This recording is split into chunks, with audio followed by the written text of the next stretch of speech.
Donald Trump called him tough. Rush Limbaugh read one of his articles live on his radio show.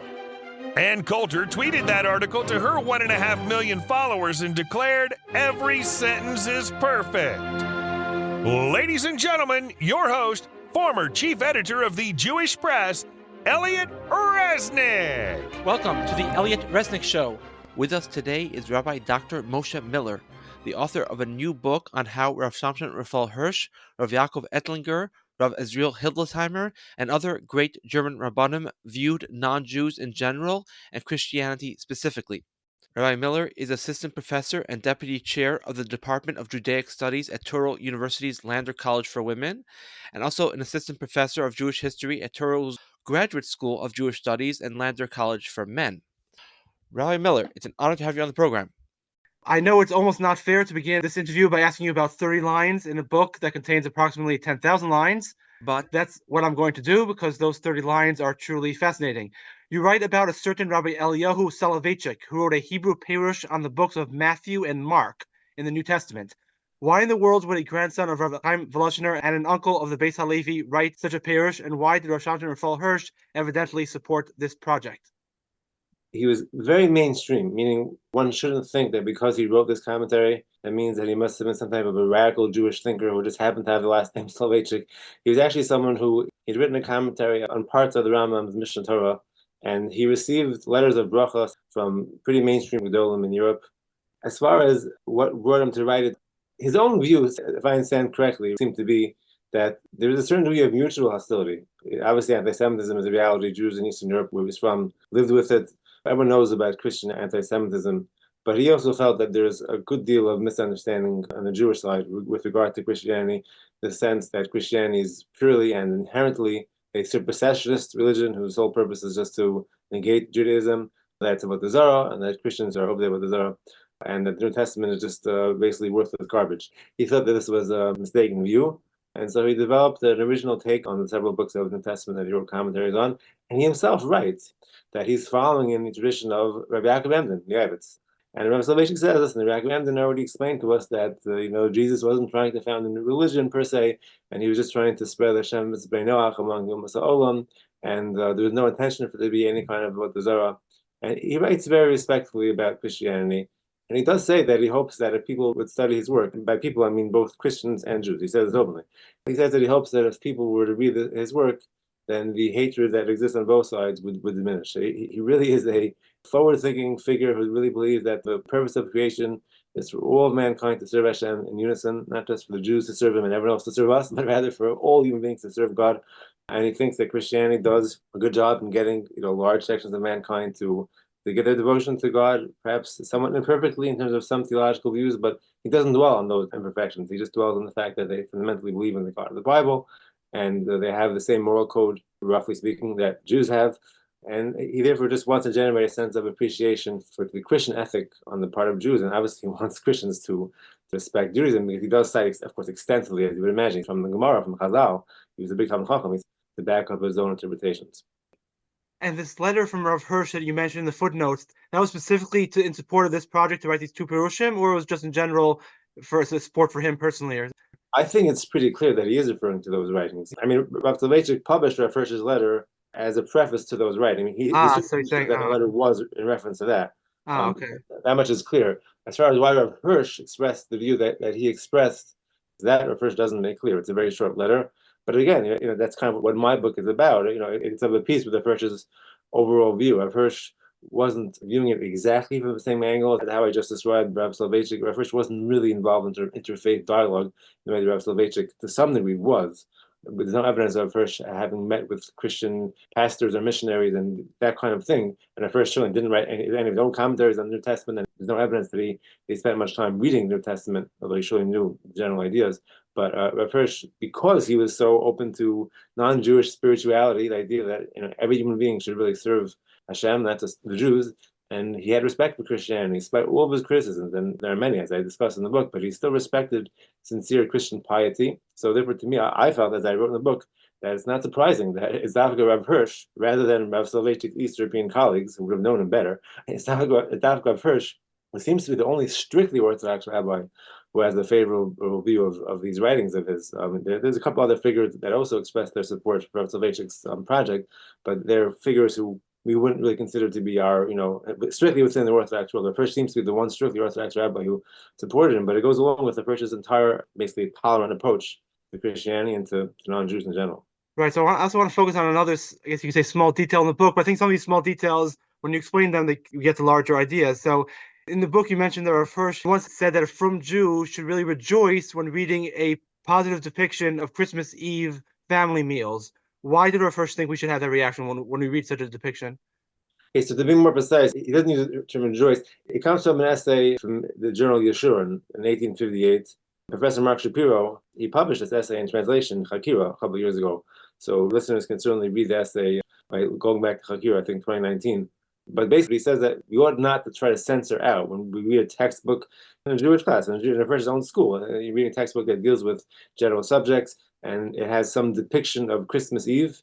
We ought not to feel a sense, we have to censor it out, take it out. He felt, no, what's the harm? I mean, it's part of the world that we live in. There are Christians, they have holidays, they celebrate them. That's one of their holidays. And he does say that the Christian celebration is essentially an echo. He doesn't use that exact term, but essentially it's an echo of Jewish rejoicing. In other words, if a Christian family is following Christianity as they should, the proper way, with the proper reverence, the proper mindset, obviously he's not referring to kind of, we have in the 21st century, everything is much more secular, everything much more consumeristic, and so on. He was in with, 19th century, mid-19th century Germany, people were more religious, more traditional family values, and so on. So what he's saying, when a Christian family celebrates their holidays in the proper spirit of reverence for religion and for God, it is something that we should respect. We should see in that, this is part of his overall shita, we should see in that a victory for Judaism, as he himself writes, a victory that Judaism in its, as he calls its daughter religions, by which he means Christianity and Islam. He includes both of these religions, but he focuses mostly on Christianity because those are the people that he knew. Judaism's daughter religions have succeeded in spreading a lot of core Jewish teachings to the wider world. So when you see religious Christians celebrating a festival, that should be a positive thing rather than something that we have to shun. If I just could add to what you said, I think from what I recall, because I did read this essay again a few days ago, I think Rav Hirsch was happy because one of Rav Hirsch's criticisms, I think, of Christianity in general is that it's almost divorced from life. You go to church on Sunday, but you're not bringing your religion into your regular daily physical life. And he felt, I think, Christmas Eve was one of the only times where they're around a family meal, you're eating food, physicality in a normal family setting, and you bring spirituality into a normal family setting, which I think he always thought was missing often from Christianity. Correct. Excellent word. You said it just exactly so. Really to the point.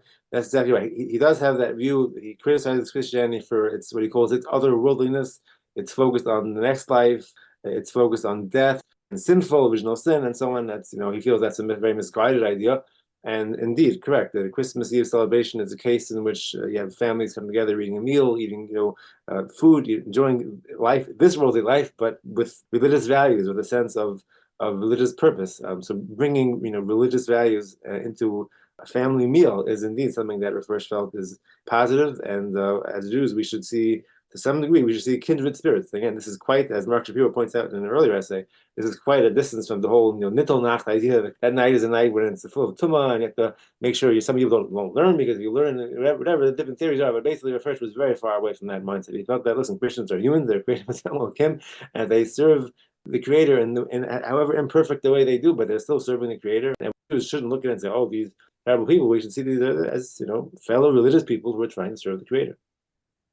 Maybe we just to discuss Rav Hirsch in general. How did we get to a situation? Because, like you said, there are many frum Jews who have very negative attitudes towards Christians. It's not clear from the Torah that we should have these views. And you would think that we would be very happy now that many nations are monotheistic nations. But instead of us being happy, a lot of us are very hostile towards it. How do you explain the difference between why Rav Hirsch is so positive, why other people are so negative?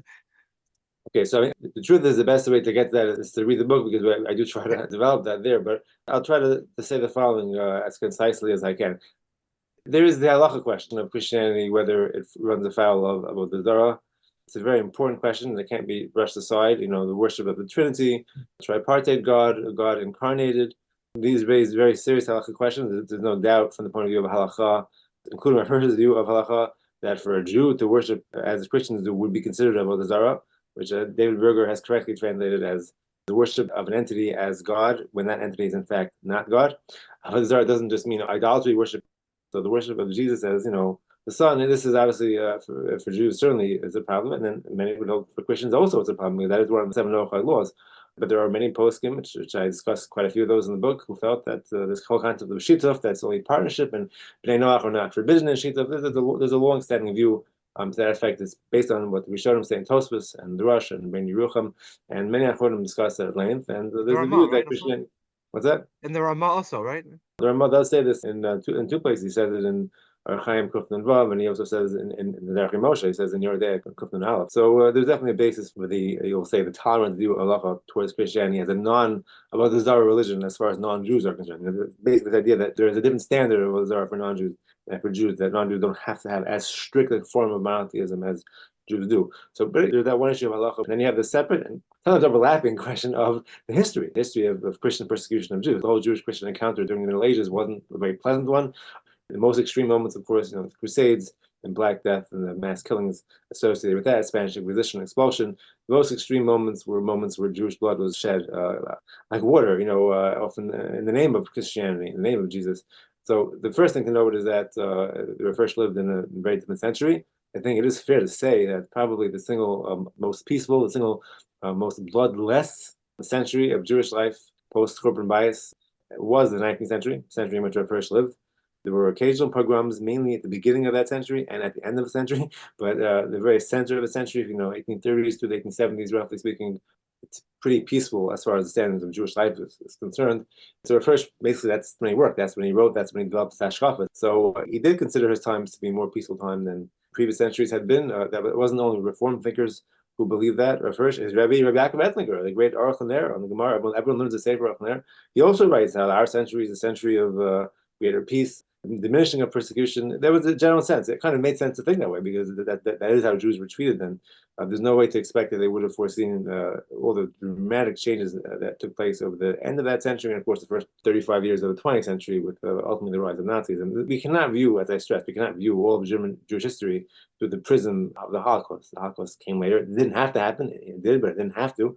There are different things that could have happened had different philosophies. Had Lessing or Schiller been the heroes of Germany rather than Nietzsche and Schopenhauer, then maybe things would have looked different. But go back to your question, so first we're living in much more peaceful times, as was his contemporary Rav Esriel Hildesheimer, whom we just discussed. So these are Rabbanim who live in times when Christian persecution of Jews was very minimal, and may even have seemed like it was pretty much a thing of the past. Although Rav Hirsch did, in a famous essay about Purim, he does talk about, he thinks that there may yet be some persecution of Jews, some violent persecution of Jews coming from Germany. He even predicts the possibility of a successor for Haman to arise in Germany, which is actually happened with Hitler. But the general sense was that persecution was not a major issue. And the halachic issue was basically solved because the first Rebbe, the Aruch LaNer, had the view that shidduch is permissible for non-Jews, and so Christianity would not be able to dara for non-Jews. That would be the first halachic view. And then as far as the overall outlook on these people, well, these people are not persecuting us. Many of them are looking to grant us emancipation. They want to grant us rights, and that wasn't seen as a scheme. And the difference in context, not only between the first century and previous centuries, needs to be underscored, but even the difference in context between Rav Hirsch's 19th century context and his East European contemporaries, the Jews who lived in the Russian Empire. Rav Hirsch's almost exact contemporary was the Beis Halevi. The Beis Halevi had a much more negative view of contemporary Christians. He has several passages, which I discussed in the book, that talks about how the whole thing is basically a conspiracy. They want to lessen the burden on us so they can get us to be more like them, they get us to become more Christian. And one has to keep in mind that the conversionary programs of some of the Russian czars, especially Nicholas I, conscription, Cantonist system, these are key contexts for the life of someone like the Beis Halevi. So he would see his Christian contemporaries as, they're willing to lessen the burden a little bit, but they really want us to Russify ourselves and ultimately to convert. That just wasn't the program of the leaders in the German states. The leaders of the states in Central Western Europe in the 19th century weren't trying to convert the Jews to Christianity. The entire experience of a Jew living in Eastern Europe and Russia would have been very different than the experience of someone like Rav Hirsch. So Rav Hirsch was living in times in which a more positive reassessment of Christianity was possible. And I have to note just briefly that the predecessor for Rav Hirsch was Rav Yaakov Emden. Rav Yaakov Emden did live in the German lands in the previous century, and emancipation wasn't yet. Rav Emden passed away in 1776, just one decade before first emancipatory edicts. But persecution of Jews was certainly a lot lower than it had been in previous centuries. So Rav Hirsch had at his disposal the writings of Gedolim from before him, who had already said nice things about Christians. There were many Gedolim, 200 or 300 years or more before Rav Hirsch's time, who had said nice things about Christians and about Christianity. So Rav Hirsch was really drawing upon a tradition that was already there. Just that Rav Hirsch's writing style was different. He wrote very wordy essays in German, and But Right. he was definitely drawing upon precedent, and he just felt that we as Jews should see in the spread of Christianity, as he already says in Chorov, and the first work that he wrote, second work that he published, Chorov, before 19 letters, 1830, his young Rav, he already says there that we should see the spread of Christianity to much of the world. We should rejoice in the fact that he doesn't say Christianity by name, but he says to, in fact, a doctrine has been taught, has been spread, meaning Christianity, in America and Europe and parts of Asia and Africa, which teaches its followers to keep the seven Noachai laws. He says we should rejoice in this fact that this doctrine has spread. So why are we rejoicing? We're rejoicing because that is the Jewish vocation.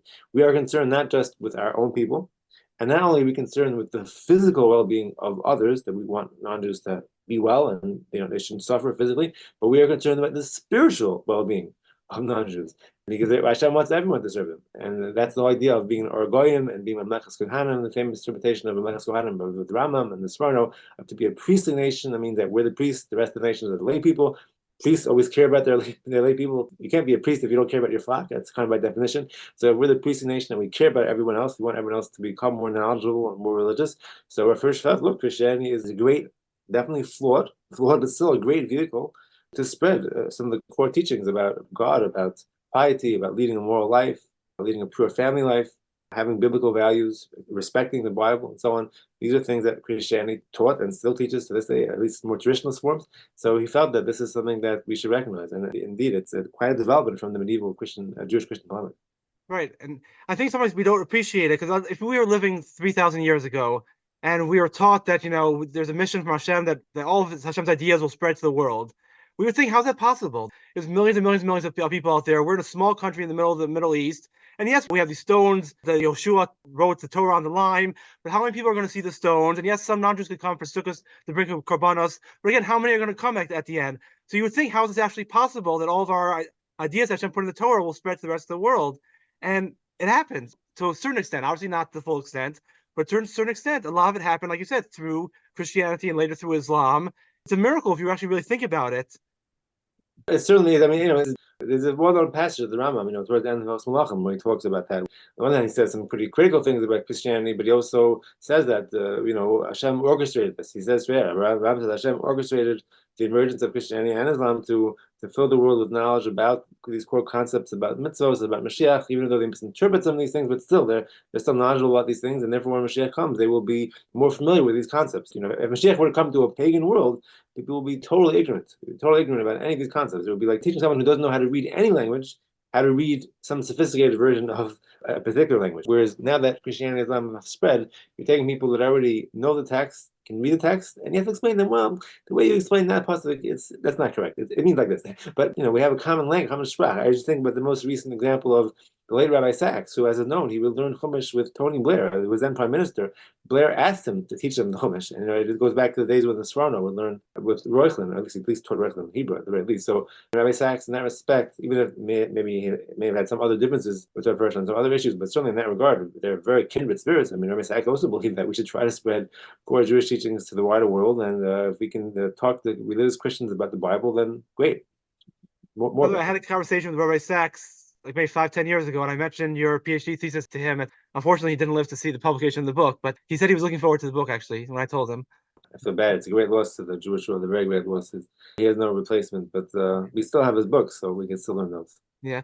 So I wanted to ask you about Rav Yaakov Emden, because you mentioned, I don't think you go into great detail in the book, but you say Rav Yaakov Emden was actually even more enthusiastic about Christianity than Rav Hirsch was. Could you give an example or two of what Rav Yaakov Emden said about Christianity? Yeah, I mean, the area in which Rav Yaakov Emden exceeds Rav Hirsch is the way he describes Jesus and even Paul. Both of these figures, we'll just say, in your typical frum Orthodox Jewish home, are not. The people don't usually have a very favorable view of these people. If you mention their names, whatever reaction you give, we don't have to say in a recording what people might say, but the reaction would likely not be a favorable one. Rav Emden had a very favorable view of both Jesus and Paul, his disciple. He points out that he himself was a Talmud of Rav Gamliel HaZaken, and he was knowledgeable, he was scholarly, he knew halacha, and basically Rav Emden goes on to praise how Jesus was not trying to. He says this openly. He says the Abbas, the great Abbas, whom we all learn and study the Maruk Tzia and the Shilas Abbas and the Chuvas and the Siddur, all the Svarim that we learn. He also wrote these things in different places. He discusses this issue, and he says that Jesus was not trying to found a new religion, but rather he was trying to spread observance of the seven Noachai laws among the nations. He wanted Klal Yisrael to continue to keep Torah mitzvos, And he wanted the other nations to keep the seven Ochel. And later on, it was turned into more of a new religion with new ideas in the realm of theology. But he says that Jesus himself really wasn't trying to do that. So Rav Hirsch doesn't really say such great praise of Jesus. I've referred to the one place where he refers to Jesus having brought the world. Rav Hirsch does talk in one place in his Chumash commentary, not saying my name, but he's referring to Jesus having brought the world a few sparks of light borrowed from the man Moses. That's how he says, a few sparks of light borrowed from the man Moses, meaning borrowed from Moshe, borrowed from Chumash. He brought the world a few core ideas that were inspiring to the world, and the world ultimately is to the benefit, is all for the benefit of that. But the Abbot does go; he's much more effusive in singling out Jesus by name and praising him as being a righteous person, and he compares him to Tanoim, which that's a strong thing to say. And then he praises. One could easily distinguish and say, well, Jesus, maybe we should look upon favorably. Paul perhaps was after that figure who kind of came along and distorted things and turned the tide, against maybe what Jesus maybe had been trying to do. And then even seems to think that even Paul was had good intentions. It's only later generations it was misunderstood. So in that respect, he's very effusive. Meaning, really, Rav Emden and Rav Yaakov, whom we discussed before, they were very like-minded figures. They didn't just respect the morality of their contemporary Christians. They didn't just respect the general outlook about God or about the world that Christianity preaches, but they specifically felt that Jesus was the greatest person and the person that we should respect, and so on. So, in that respect, both Rav Emden and Rav Soloveitchik, they do go further than Rav Hirsch. Rav Hirsch's writings may resonate more in some ways with an Orthodox readership that would be taken aback to see such praise about Jesus. But to say that Christianity as a whole is a religion that teaches morality, isn't it obvious? Just look at the news. Look at the kind of morality that's out there in 21st century America, the secular version of values, and look how eroded everything has become when people move away from religion, when they're not grounded in religion. So I think by now it's not especially, it's almost like Hirsch was prophetic. It's almost like he was saying, like, if you want to find allies, you want to find people in the non-Jewish world who have the same values that we have, look to religious Christians. You're not going to find that among secular people, you're not going to find atheists, you're not going to find among communists. You're going to find it among religious Christians. I think one reason, and this is my interpretation, one reason perhaps so many Western European rabbis took a softer stance towards non-Jews than their Eastern European counterparts is because the non-Jews that Western European rabbis knew didn't seem all that bad, versus the non-Jews that are familiar to Eastern European Jews were often, I'm obviously generalizing here and stereotyping, but often in Eastern Europe, maybe they were drunk, boorish peasants. The non-Jews of Western Europe, though, in contrast, seemed educated and kind, etc. Okay, I think many of us perhaps have the same reaction today. We all know many decent non-Jews, and it's hard for us to imagine that some of the Gemara's harsh statements about Goyim or Ovdei Kochavim Mazalos would apply to them. And I think many Western European rabbis may have been thinking the same thing, which led them to conclude, and we can discuss this also, the Gemara's harsh statements about non-Jews actually must only apply to pagans, not to the monotheistic, ethical non-Jews of contemporary times. And so that leads me to my next question, which is, even if you take that position that the Gemara statements apply only to pagans, not to monotheistic Christians, do they apply to the ancient Greeks? Because the Greeks were pagans. Maybe they weren't primitive pagans, but they still were pagans. And as the statements of the Gemara do apply to the Greeks, aren't we left with the same basic question, which many people have, which is, how could the Gemara tell us to treat seemingly decent cultured people, sometimes in such an unkind fashion? So that's a great question, and obviously I myself am certainly not suited to give any definitive answer to it. I can only give some tentative reactions to the question. I think it's very tempting to say that, the Greeks would be excluded from any critical remarks about non-Jews because they're more civilized, but I don't think it's as simple as that, because I think that, as I know in the book, I think that a lot of Rav Hirsch's ideas do go back to the views of the Miri, and as I discussed, he didn't have access to the full commentary, but he did have access to those two key passages on Masechet Baba Kama that the Shita Megubetzes cites, this notion of Umas HaGedurim Medarchei Adosos, the nations that are disciplined by the ways of religion. And Rav Hirsch seemed pretty clear to have been influenced by that general approach, the idea that non-Jews, meaning Christianity and Islam, are therefore more upright, more civilized, but the religions have to be the religions that believe in some form of monotheism. That's Mimi's terminology that maybe the exact text Rav Hirsch didn't read, but this notion of, no, he did. It's in Baba Kama. The comments of Miri to Daf Kuf Yud Gimel, where Miri says that Goyim have the notion of Elokus, Alei Tzad, any notion of the divinity, Alei Tzad, even though their faith is far from our faith. Miri says such Gentiles are not included in any kind of discriminatory legislation. That's the Miri's very forthright assertion.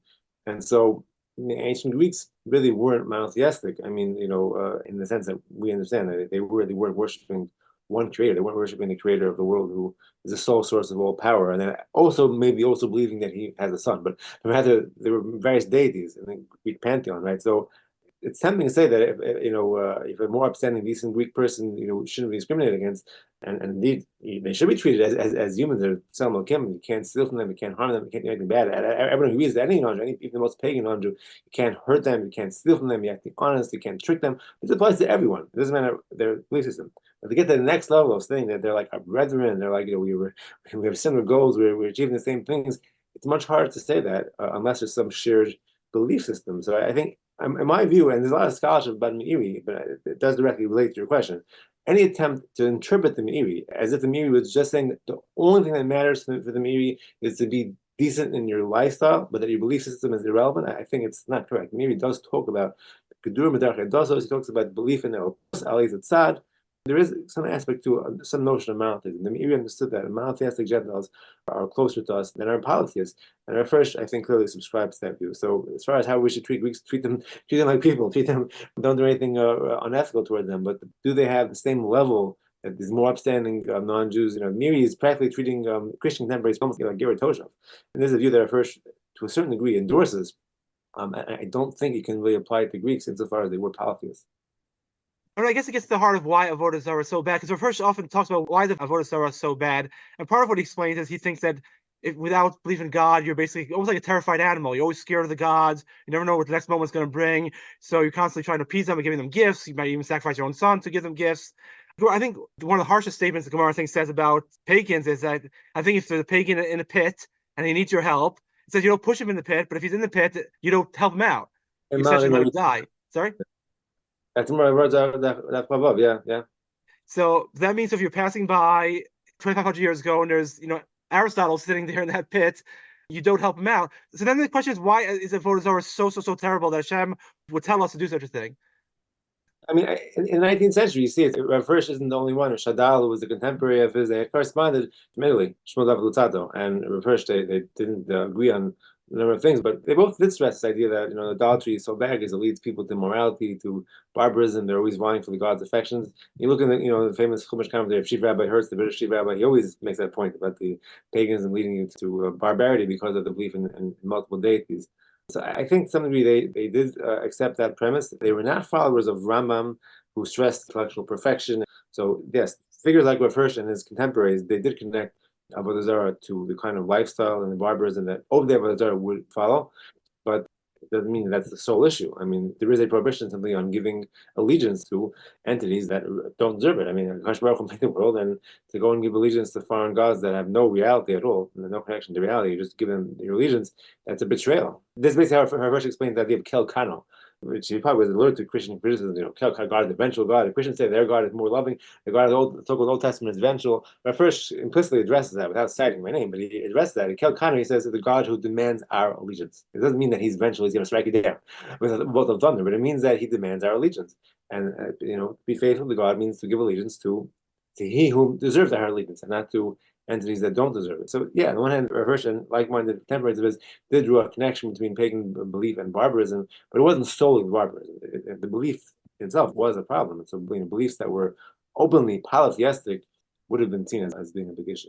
To be fair to the ancient Greeks, I think there are a lot of people who think that at least the intellectual class didn't necessarily believe in all the gods they claimed to be having their festivals to. Maybe they just had this part of a culture, not that they really believed in it. But even if they didn't really believe in it, they certainly didn't believe in the one God.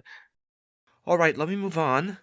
Many historians, you among them, a little bit different than other people, but you still do this a little bit, talk about the German Jews doing certain things, saying nice things about non-Jews, building nice synagogues, because they wanted the Germans to give them equal rights under the law. And that always bothered me a little bit. Number one, I don't think there's very much evidence for it. Number two, it makes German Jews sound like needy, groveling children. And I always thought it's possible the Jews were doing all these things because they believed in it, not because they just wanted equal rights. So I was wondering if you could talk about that a little bit, because you discussed this in your book. So yeah, it's a great question, and it really does cut to the heart of my thesis. The first thing that I have to stress is that the views of the Gedolim that I examined in the book, these were their absolutely sincere convictions without any question whatsoever.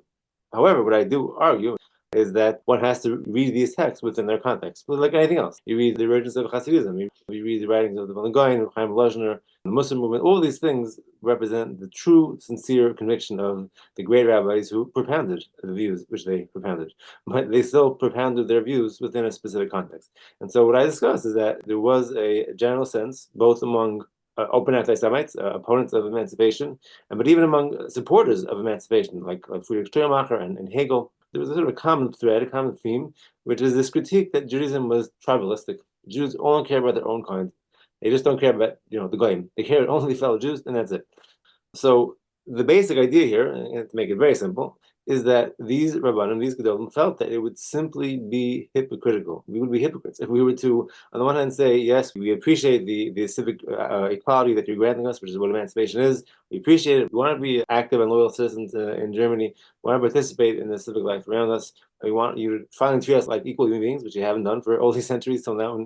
But when we look at you, a guy is still, you can't save him when he's drowning, and all the various statements that would seem to deny certain basic, what we would consider now basic rights to non-Jews. The Rabbanan felt it would be hypocritical if we simply went with the premise that yes, these things apply in full force to these people around us. Maybe we'll be nice to them, and publicly we'll talk nicely, but deep down we'll still feel that these things are applicable. They felt this was absolutely wrong, and therefore they made a point of developing and projecting and conveying a vision of Judaism that was truly universal. So it was definitely their deep-seated conviction, but it would seem to me that the context, the emancipation struggle, is a key piece of this, just as the conditions of early to mid-18th century East European Jewry are key to understanding why the Baal Shem Tov and his movement of Hasidim emerged when and where it did, right? So too here, the striking universalism of Rav Hirsch and his colleagues should be seen within its own context.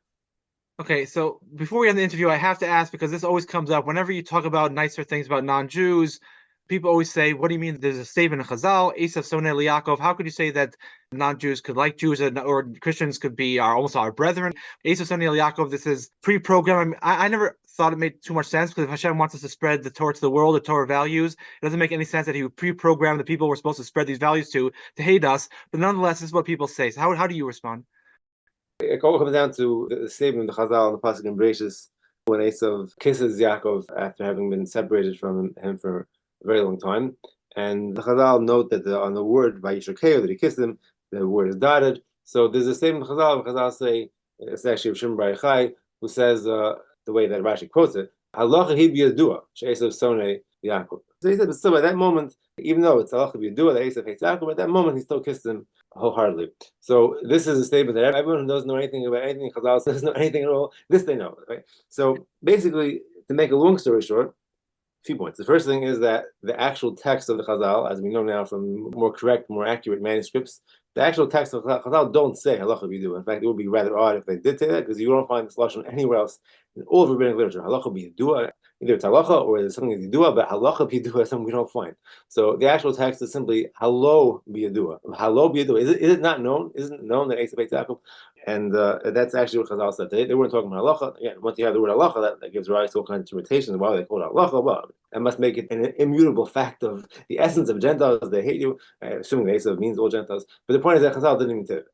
Chazal said halo b'yadua, not halacha. So we don't have to give any shetlach or any drashas to explain why it says halacha. It's not. So Chazal just said that Esav hated Yaakov. And in context, it's talking about Esav, not all Esav's descendants, but just Esav. As Rabbi Adelstein correctly notes, that you don't find this interpretation in any classical source. Not Chazal themselves, not in Rishonim, not in the earlier Achronim either. So the Chazal they're not saying there's halacha, and B, they're not saying that all of Esav's descendants hate Yaakov. They're talking about Esav. Now, insofar. Yeah. Just if I come up too quickly, I think he said the first time he could find it was like maybe in some sefer 200 years ago. It's the first time that someone uses this statement to refer to all Gentiles as opposed to just Esav specifically. Yeah, that would make a lot of sense. But I think the key issue is that the Chazal did not state, nor did they intend to state, that Gentiles, that non-Jews, that means that you're born as a human and you're not Jewish, you're born, automatically from birth, you're hardwired to hate all Jews. It's just part of your DNA. You can maybe transcend it to some degree, but basically you're hardwired that way. This is not sourced anywhere. It's not a view of the Chazal. It's not a view of Rishonim, Achronim. There are several great rabbis who were Holocaust survivors who did advance this thesis. There is a view. That said, the great Rav Yosef Elio Henkin, that's how the great poskim in America, he reacted strongly against such an interpretation. I can just give you a few of his words. He says, "Oven tulili," like a grave sin on the part of those people who always repeat over that Esav hates Yaakov and the Goyim hate us, and it's just an immutable fact, and we just have to accept that, and they're always going to hate us. He says it's not true. In fact, his option is, he says, Zen neged ha'emes, neged chazal, mikra. He says against reality, it's against truth, it's against chazal, and it's against Tanakh, it's against the Torah itself. So he says it's not true. He said Esav himself, he says it didn't always hate Yaakov, but we see in this narrative there are times when he was willing to be compassionate. Esav himself could be nice. And says so all the more so for Esav's descendants. Certainly they can certainly be nice. He says the main thing is that we should be nice to them. He says if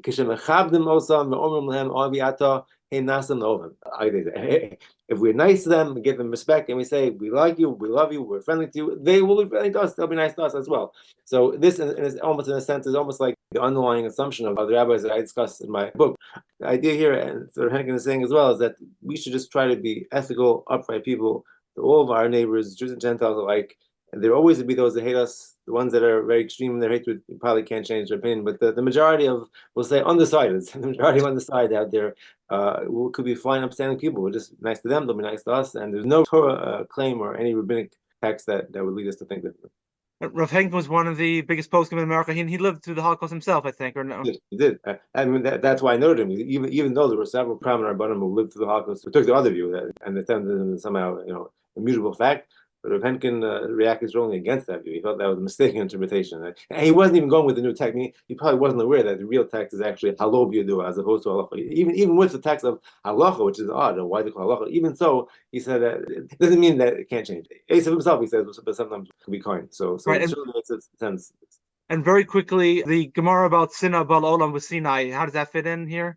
Yeah, I mean, that's a very profound statement. I mean, I think that, my own humble view, I would say that probably what Chazal is saying over there is that the gift of the Torah to Klal Yisrael is obviously a very special and unique gift. Ultimately, its purpose is to enlighten the world, but it is a very special, precious gift which Hashem entrusted with the Jewish people, and it does lead to a certain degree of kinah, of certain jealousy. Jealousy, of course, morphs itself into hatred, and we do see that throughout history. And again, one can connect that to issues like success of the Jews. Rabbi Sachs talks about that. Jewish people are successful against all odds. That leads to more jealousy, more hatred. So I think Chazal was just saying over there that there's something unique about there. I mean, definitely is. There is something unique about Jew hatred. It's kind of distinct from other hatreds. We see what it led to the Holocaust.